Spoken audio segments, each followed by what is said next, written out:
आज का प्रवचन निश्चित रूप से आपका जीवन परिवर्तित कर देगा।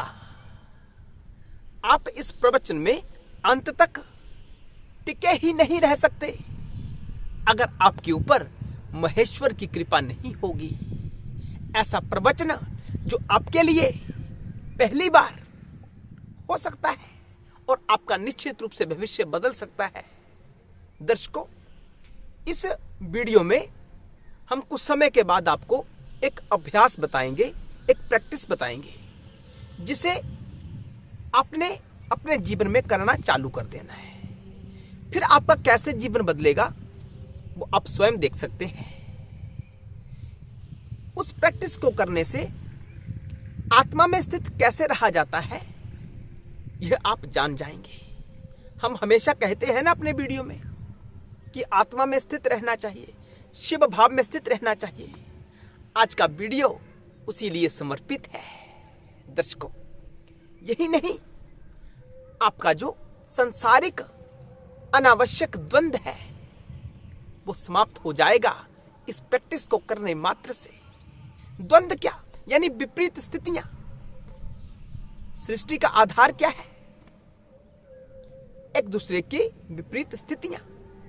अगर वो ना हो तो संसार चल ही नहीं सकता। संसार का आधार ही द्वंद्व है, भेदभाव। जहां सुख है तो उसके विपरीत स्थिति दुख भी है। अगर रात्रि है तो सुबह भी है, ऊंच है नीच भी है। पौधों में भी अनेकों प्रकार की विविधता है, उनके गुण अलग अलग हैं, वहां भी भेदभाव है। मनुष्य की जाति में भी भेदभाव है, कोई स्त्री है, कोई पुरुष है, कोई नपुंसक है। भेदभाव कहां नहीं है? वर्णों में भी भेद है। क्यों? जो वर्ण व्यवस्था है वो तो हो सकता है कि मनुष्य द्वारा निर्मित की गई हो, लेकिन इन पेड़ पौधों में विविधता डालने वाला कौन है? जहां एक पौधा प्रयोग में लाया जा सकता है, दूसरा नहीं लाया जा सकता। जहां एक बड़ी कील का कार्य नहीं है, वहां छोटी सी सुई का कार्य होता है। तो विविधता तो है और हमेशा के लिए रहने वाली है, इसे नहीं मिटाया जा सकता। लेकिन यह द्वंद्व का रूप धारण ना कर ले, उसके लिए आपको एक प्रैक्टिस करनी है, जो इस वीडियो में हम आपको बताएंगे। दर्शकों, यही नहीं,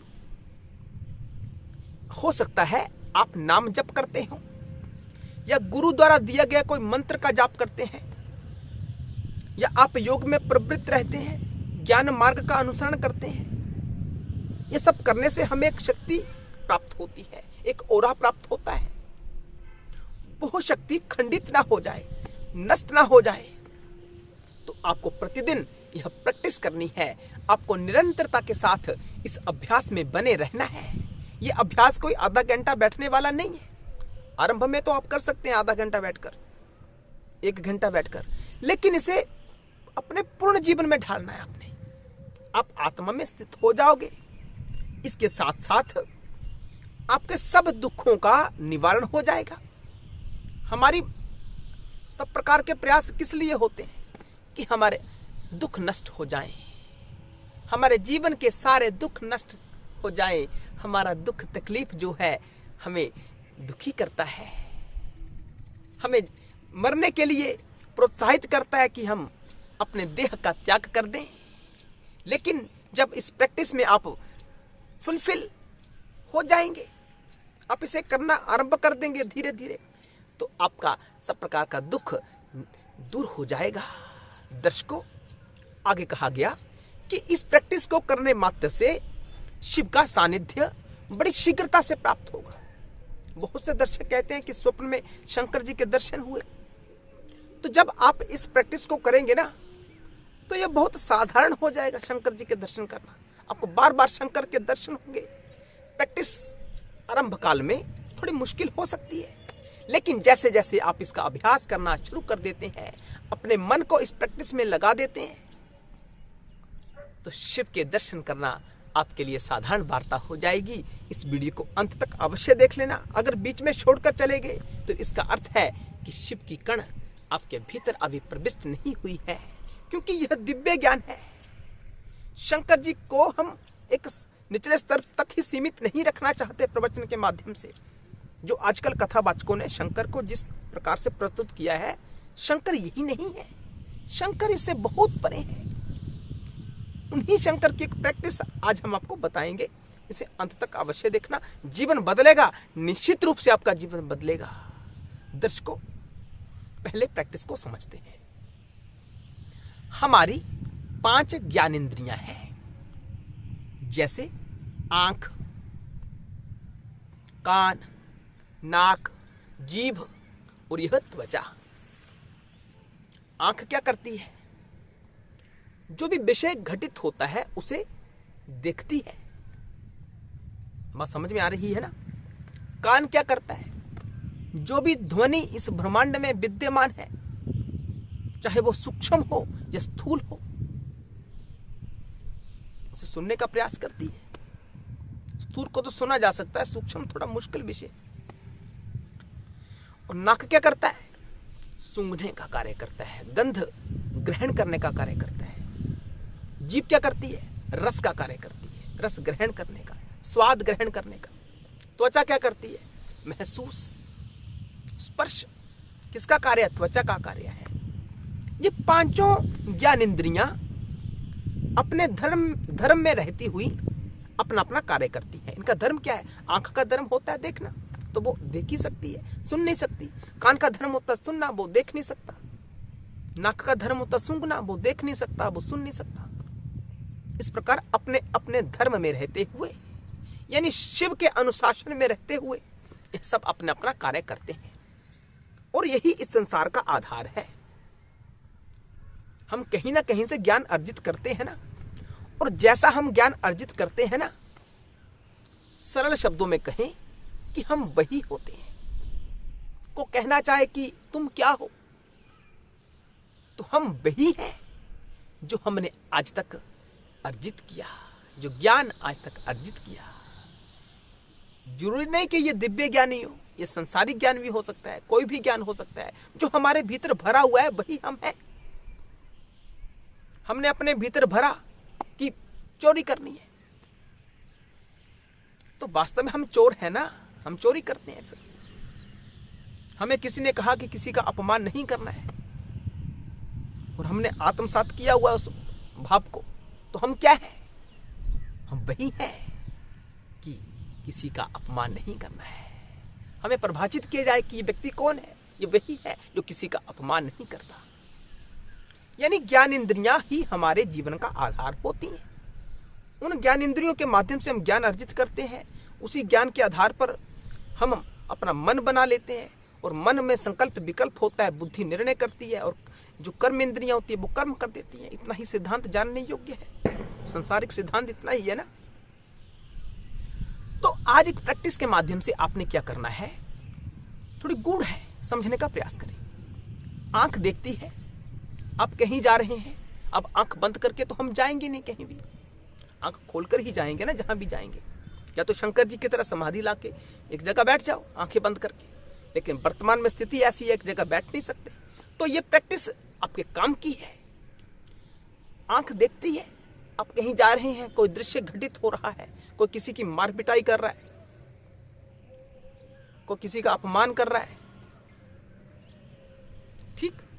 तो उस स्थिति में आपने उस दृश्य को तो देखा, आंखें खुली हैं तो दिखेगा, लेकिन आपने उस स्थिति को देखकर कोई भी विचार अपने भीतर नहीं बनाना है। कान ने किसी की निंदा सुनी, निंदा तो सुनी, कान तो खुले हैं, निंदा तो सुनाई देगी अगर हो रही है, या तो वहां से उठकर चले जाओ, ये भी ढंग हो सकता है, लेकिन आपका वहां रहना भी अनिवार्य है। तो क्या करें? उस शब्द को कान के माध्यम से ग्रहण तो करें, लेकिन प्रतिक्रिया रूप में कोई भाव अपने भीतर ना बनाएं। अब कहीं जा रहे हैं, आपको कोई गंदा स्पर्श प्राप्त होता है, मैं वीडियो में नहीं कह सकता, आप समझदार हैं, समझ रहे होंगे। तो स्पर्श तो होना था, हो गया, कोई बात नहीं, कहां कहां बच के रह सकते हैं, लेकिन उस स्पर्श को लेकर कोई भी गंदा भाव अपने भीतर ना बनाए। इससे क्या होगा? हमारी जो निर्लिप्तता की स्थिति है वो विकसित होगी। समझ रहे हैं ना बात को? ये शिव का सूत्र है, गहरा सूत्र है कि संसार में रहें, संसार के व्यवहार में भी आपको जाना पड़ेगा, जहां आपकी जरूरत होगी आपको वहां आपको करना पड़ेगा, लेकिन प्रतिक्रिया ना करें। बस कोई आपका अपमान कर देता है तो संसारी पुरुष क्या करता है? उस अपमान का बदला लेने का प्रयास करता है, या तो उसे भी अपमानित कर देगा वहां खड़े होकर, या घर में आकर योजना बनाएगा कि मैं उसे कैसे अपमानित करूं। लेकिन जो आत्मा में स्थित होगा, आत्मा में स्थित रहने का जो ढंग ढूंढ रहा होगा, उसके लिए यही कार्य करने योग्य है कि उसके अपमान को, जो उसने आपका अपमान किया ना, उसे लेकर अपने भीतर कोई विचार ही ना बनाए कि यूं रहे कि उसने अपमान किया या नहीं किया, एक ही बात है। तो इसे निर्लिप्त स्थिति कहा जाता है। ये शक्ति केवल शिव के भक्तों के पास ही होती है कि वो अपमान की स्थिति में भी ऐसा बनकर रह सकें कि मेरा अपमान तो हुआ ही नहीं। अब शंकर जी का अपमान किया, बहुत से अपने इतिहास में पढ़ा हुआ है, पुराणों में भी पढ़ा हुआ है हमने, लेकिन शिव निर्लिप्त है, शिव के ऊपर उसका कोई प्रभाव नहीं होता है, इसलिए शिव को आत्मा कहा जाता है। आत्मा में प्रतिष्ठित हो जाओगे जब आप संसार की प्रत्येक गतिविधि को अनदेखा कर देंगे, कोई प्रतिक्रिया नहीं करेंगे। इसमें क्या होगा कि आपका कोई भी कर्म नहीं बनेगा, चाहे अच्छा हो बुरा हो। हमने कर्मों से दूर रहना, जितना कर्मातीत हो सकते हैं, कर्म में लिप्त नहीं होना है, यानी कोई विचार ना बनाए। आपने कोई गंदा दृश्य देखा, उस गंदे दृश्य को तो आपके सामने आना था, वो आ गया। आपके पुरातन कर्म ऐसे होंगे कि आपके सामने वो दृश्य आया, लेकिन अपने भीतर उसकी कोई प्रतिक्रिया ना बनाए, उसे लेकर कोई भाव ना बनाए। तो ये गहरा शिव का सूत्र था जो उसे जीवन में धारण करता है। उसका जो निर्लिप्तता वाली स्थिति होती है वो जागृत होती है, वो शिव का सानिध्य प्राप्त कर लेता है। और अंत में मैं एक ही बात कहूंगा कि जो शिव का सानिध्य प्राप्त कर लेता है उसे कुछ और प्राप्त करना शेष नहीं रह जाता। यही अंतिम ध्येय की स्थिति हो जाती है कि शिव ही हमारे लिए अंतिम है, उसी भाव में हमने स्थित होना है। हर हर महादेव, जय शिव शंकर।